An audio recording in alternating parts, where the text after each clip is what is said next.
अस्सलाम वालेकुम रहमतुल्लाहि वबरकातुहू।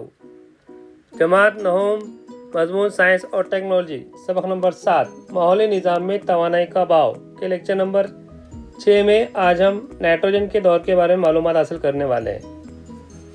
पेशकश मोहम्मद फ़खरुद्दीन। नाइट्रोजन का दौर किसे कहते हैं? फ़िज़ा के नाइट्रोजन का, फ़िज़ा से मिट्टी,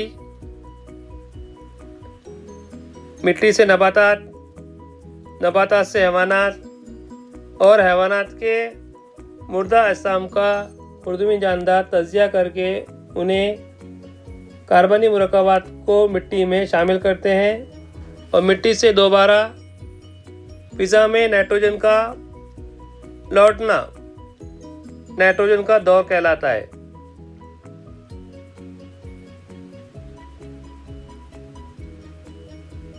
फ़िज़ा में नाइट्रोजन गैस का तनासुब सबसे ज़्यादा 78% होता है। नाइट्रोजन के ज़र्राए। नबातात का नाइट्रोजन हासिल करने का वाहिद ज़रिया मिट्टी है।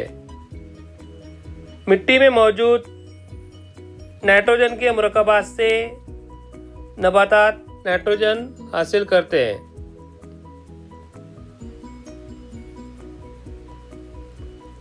ज़रा याद कीजिए। पहला सवाल, नाइट्रोजन का तय्युन किसे कहते हैं? नाइट्रोजन गैस का फ़िज़ाई, सनती और हयातियाती आमाल के ज़रिए नाइट्रेट और नाइट्राइट में तब्दील होने के अमल को नाइट्रोजन का तय्युन कहते हैं।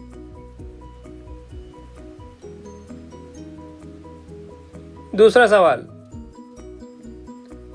नाइट्रोजन के तय्युन के लिए कौन से खुर्दबीनी जानदार मददगार होते हैं? अनाबीना, नास्टाक, अज़ोटोबैक्टीरिया, क्लोस्ट्रीडियम और राइजोबियम बैक्टीरिया।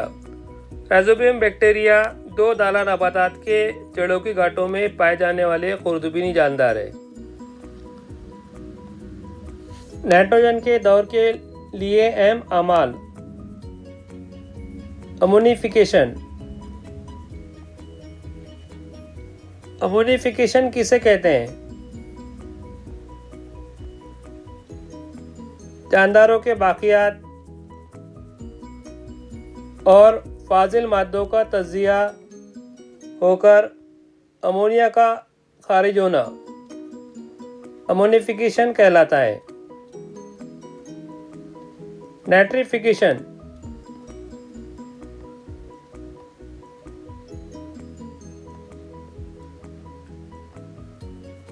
अमोनिया का नाइट्राइट और इसके बाद नाइट्रेट में तब्दील होने का अमल नाइट्रिफिकेशन कहलाता है। डीनाइट्रिफिकेशन।